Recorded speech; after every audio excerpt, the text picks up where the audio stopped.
What's going on, everybody? My name is Jason. I work at All Out Bikes in Four Oaks, North Carolina, and it's Monday. I've got a video that's supposed to be out in less than 24 hours.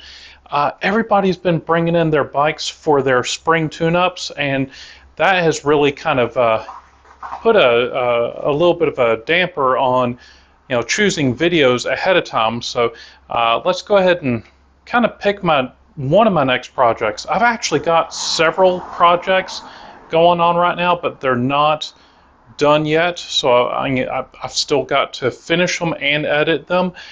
So let's go ahead and pick another project that maybe I can actually kind of get going pretty quickly.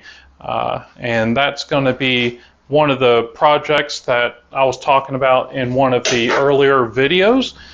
So let's kind of go next door and let's go ahead and grab it and take a look at it and see what it looks like.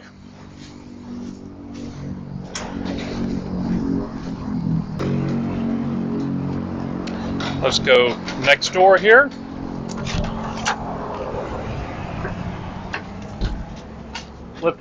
Let's get some light on the subject, and we're gonna go back here.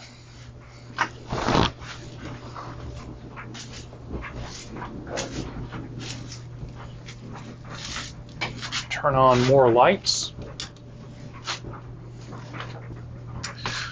All right, guys, so let's see. I'm sorry about the lighting, but let me see. I've talked about earlier, there's a Haro Group 1 right there. Here's a nice GT Interceptor, and then there's a interesting thing. This is a video that's coming up. This is a Schwinn Freeform EX that I was told was a hutch, and I drove 45 minutes to go pick this thing up, and it was, whenever I first looked at it, I could tell that was no hutch. So let's see. Old Gary Fisher over there. We got lots of bikes. But I was thinking we're either going to grab that GT right there.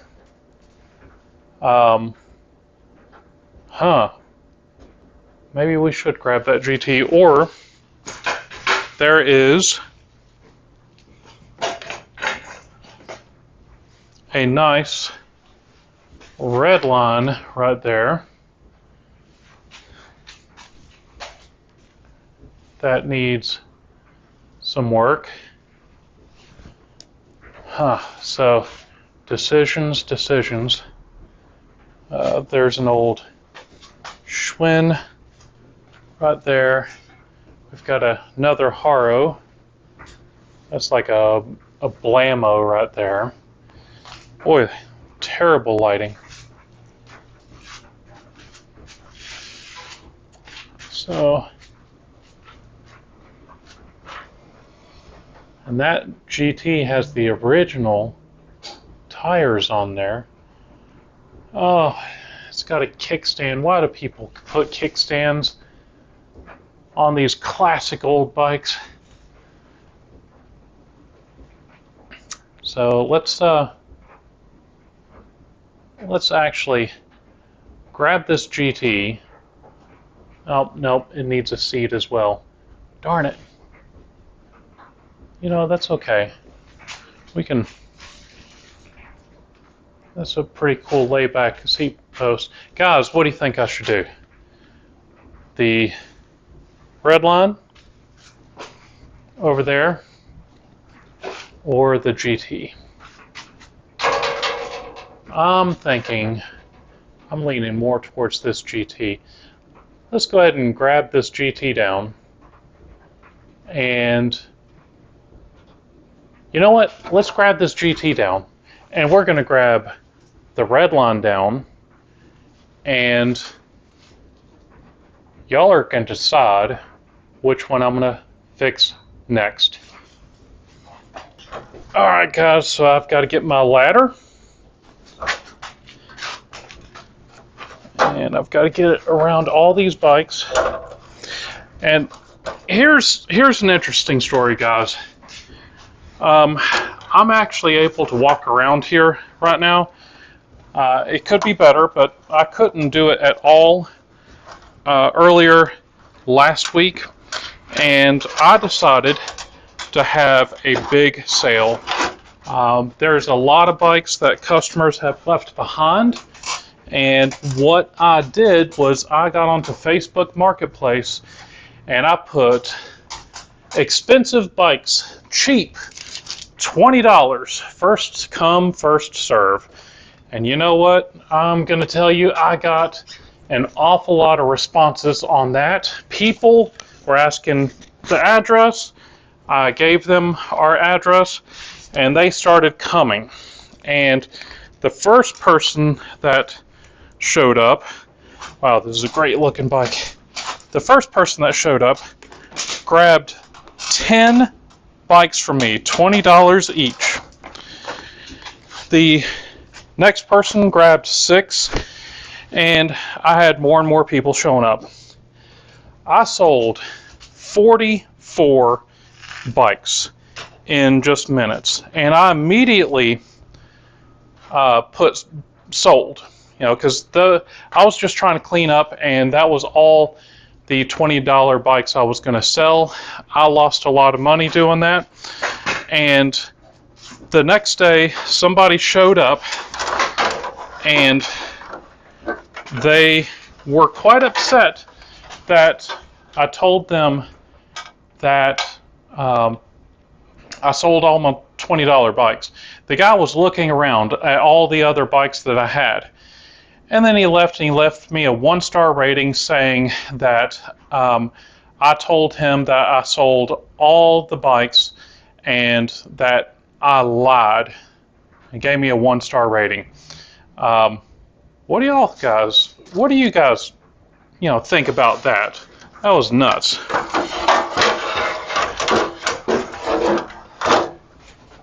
You know, guys, whenever I get something like that, it makes me wish that I didn't even do something like that, because, you know, whenever somebody leaves a business a 1-star rating, that actually ends up following the shop for years.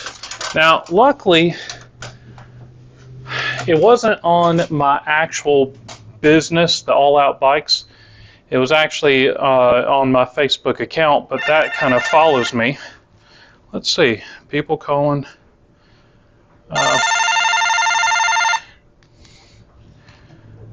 Hey, Tim.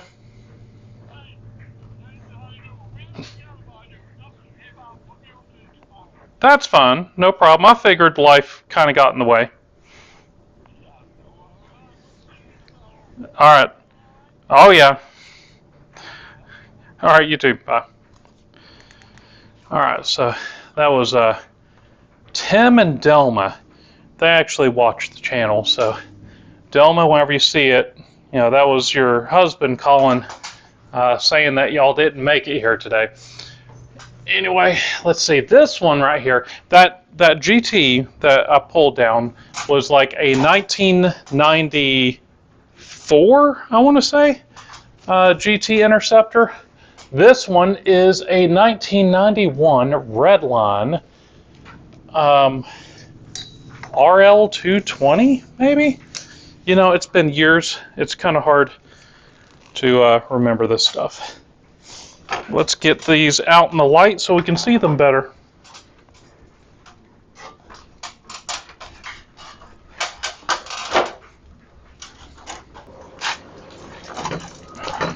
All right, so here's one bike.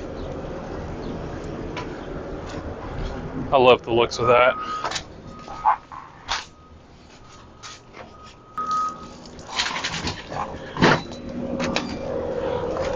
So, what do we have here?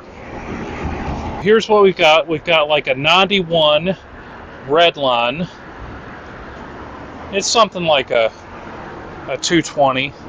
Looks like it's got some vector bars. Those are look like Redline forks. some, I believe, original rims. They look kind of like some Weinmans, I want to say. It looks like it's got the original chainring and spider. It's got Skino cranks. Somebody put some cheap Huffy pedals on there. And then we've got this GT Interceptor. I love the color. It's got some rust on it, just like the Redline. It's gonna need some new grips. It doesn't have the original seat post on there, but this is like a drain pipe, and so it's going to need a new seat, some new grips, and this one's going to need some new grips and a new rear brake. So what do y'all think? Which one should I do?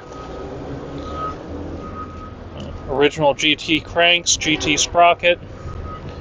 They're both really great. I really appreciate y'all tuning in, and please let me know down below, do you want to see the 91 Redline done next, or do you want to see the 1995 GT Interceptor done next? Y'all choose, and that will be the very next video that will be coming out. I'm going to go ahead and leave y'all with this. If y'all enjoyed the video, please leave me a big thumbs up. Don't forget to tell your friends. Check out some of the other videos in the corner of the screen. Don't forget to subscribe, and I'll catch you later. Thanks.